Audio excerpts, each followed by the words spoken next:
আমি ধন্যবাদ জানাই আমাদের নেত্রী মমতা বন্দ্যোপাধ্যায়কে।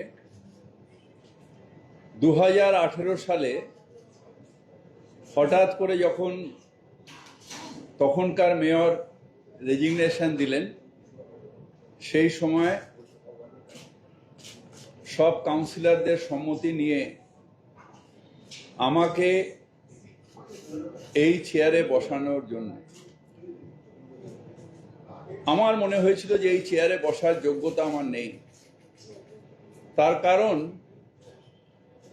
যারা প্রাতঃস্মরণীয়, যাদের ছবিতে নমস্কার করে আমরা বড় হয়েছি, দেশবন্ধু চিত্তরঞ্জন দাস, সুভাষচন্দ্র বোস,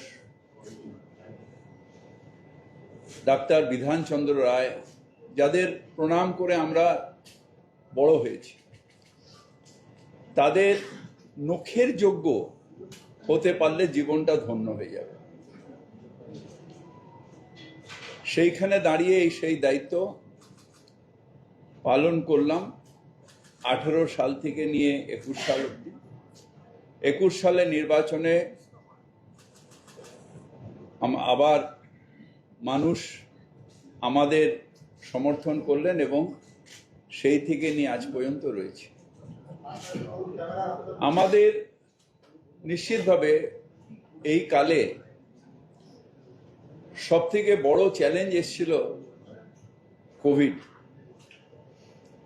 সেই কোভিড কালে কলকাতা কর্পোরেশনের যে মানুষের প্রতি কমিটমেন্ট এবং তাতে কোয়ারেন্টাইন সেন্টার তৈরি করা, মানুষকে দৈনন্দিন জিনিস দেওয়া, কলকাতাকে পরিষ্কার রাখা, ওই সময় যখন মানুষ বেরোতে চাইছিল না, কার কি রোগ, নিঃশ্বাসে নিঃশ্বাসে রোগ ছড়াচ্ছিল, সেই সময় দাঁড়িয়ে আমাদের কর্মচারীরা সেই সব জঞ্জাল পরিষ্কার করা, কলকাতা যাতে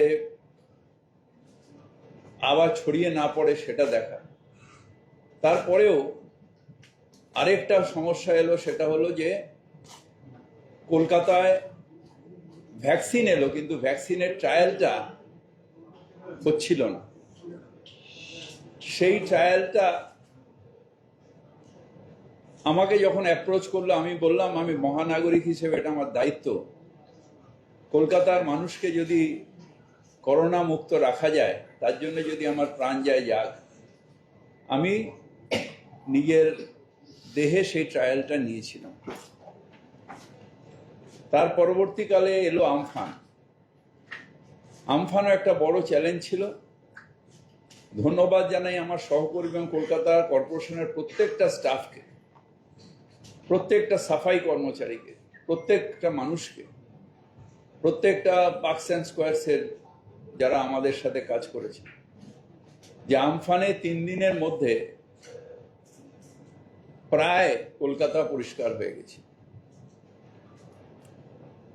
এরকম প্রচুর চ্যালেঞ্জ ছিল, যেগুলো আমি মেয়র কালে চেষ্টা করেছি যে সেগুলোকে ঠিক করে যাতে আমাদের এই কালে কলকাতার মানুষের পাশে দাঁড়ানো। তার মধ্যে একটা বড় পদক্ষেপ নিশ্চিতভাবে আপনারা হয়তো মানবেন যে talk to mayor.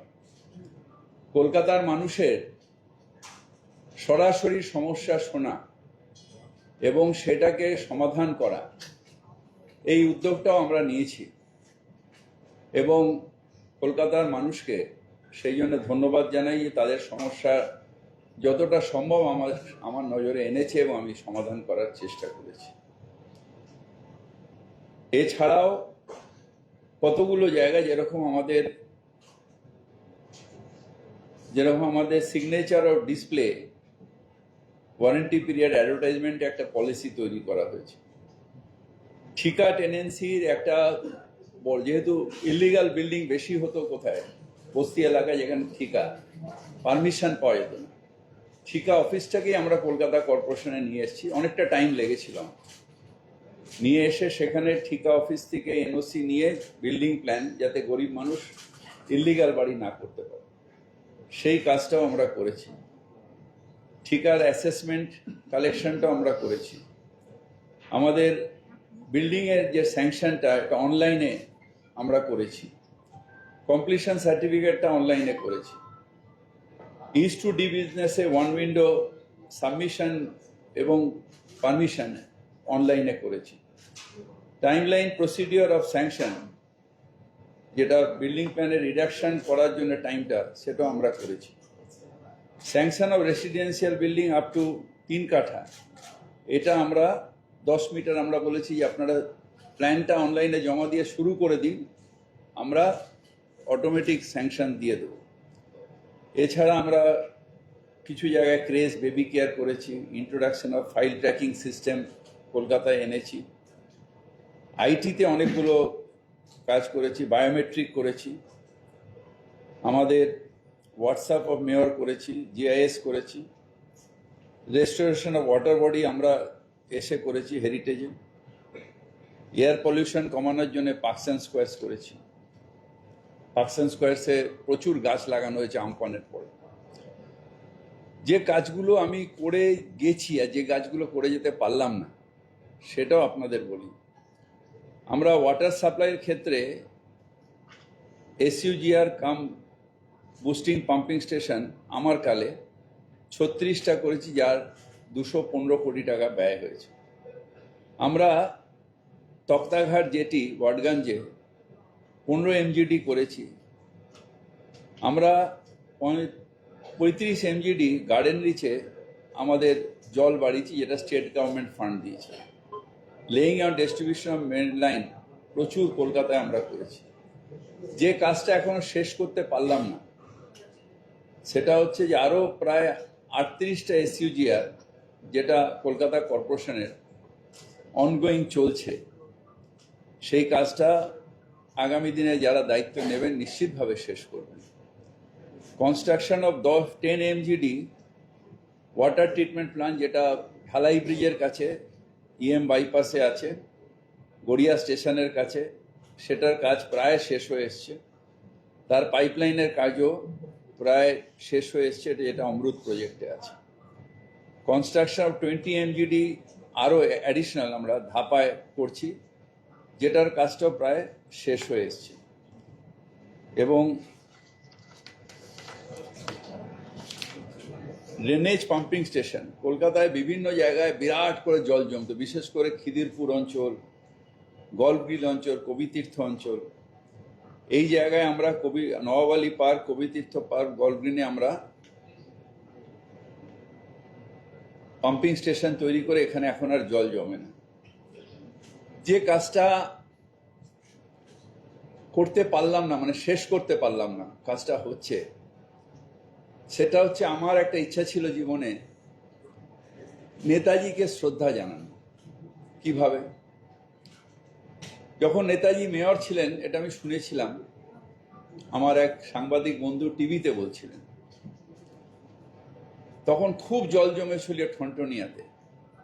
Netaji gumboot পরে হাঁটতে হাঁটতে এখান দিয়ে ঠনটনিয়া গেছিলেন, সব অফিসাররা গেছিল, কোমর অবধি জল ছিল, সেই জল আজও জমে। সেখানে আমি ঋষিকেশ পার্কে একটা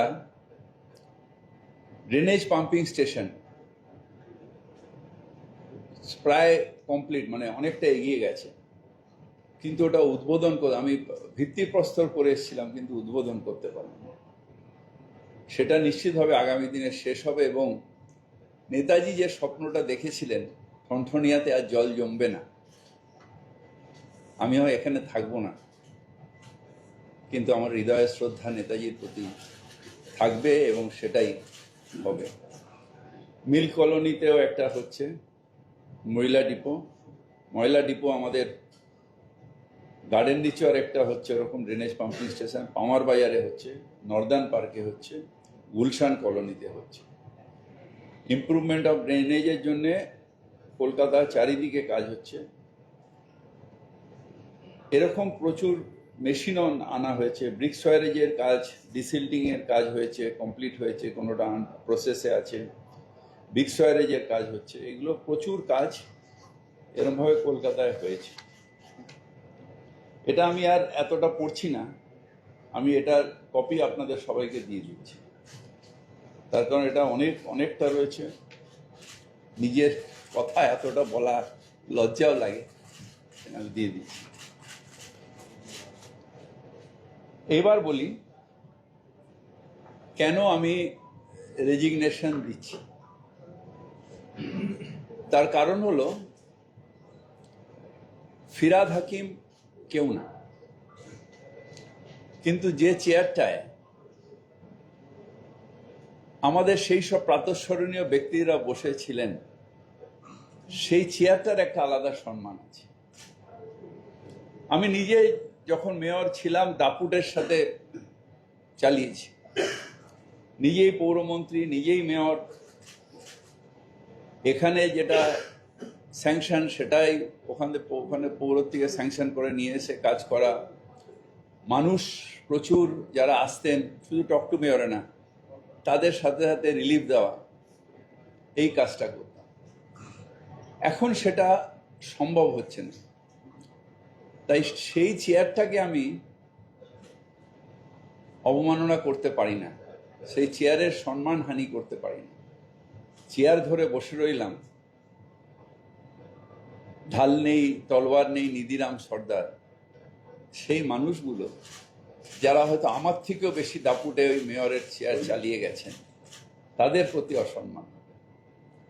তাই আমি ঠিক করেছি যে আমি আজকে রেজিগনেশন দিচ্ছি এবং শুভেচ্ছা জানাই আগামী দিনে যারা দায়িত্ব নেবে, যারা পৌরসভা চালাবে, হয়তো আমার থেকেও ভালোভাবে চালাবে। অনেকে ক্রিটিসাইজ করবেন, অনেকে অনেক কিছু বলবেন, কিন্তু স্বচ্ছভাবে পৌরসভা চালানো এবং মানুষের প্রত্যাশা পূরণ করা, এটাই কাজ। নতুন সরকারের কাছে, মুখ্যমন্ত্রীর কাছে আমার আবেদন, মানুষের প্রত্যাশা পূরণ করা।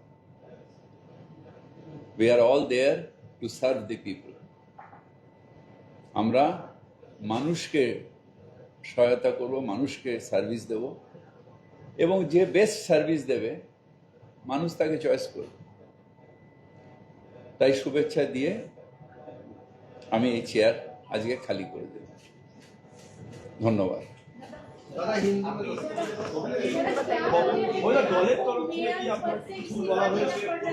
দলের তরফ থেকে আমি পারমিশন চেয়েছিলাম আমাদের নেত্রীর কাছে।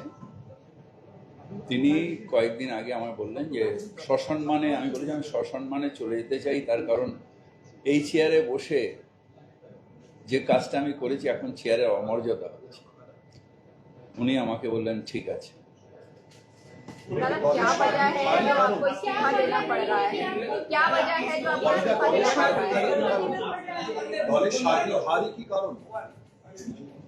আমি আমার কথা বলছি, আপনি আপনার মতন নিজের ডেফিনেশন করে দেবেন সার্বিক হার কি কি, ওইসব আমি জানি না। আমি যে কাজটা এই চেয়ারে বসে করছিলাম, যে কাজটা ইতিহাসে শুনেছিলাম, আমার যারা প্রাতঃস্মরণীয় ব্যক্তি, যাদের আজকেও বেরোনোর আগে আমি মাথা ঠেকে নমস্কার করে বেরোব, তারা যেভাবে কাজটা করেছিলেন, হয়তো সেই মর্যাদা সেই চেয়ারে আমি এখন রাখতে পারছিলাম।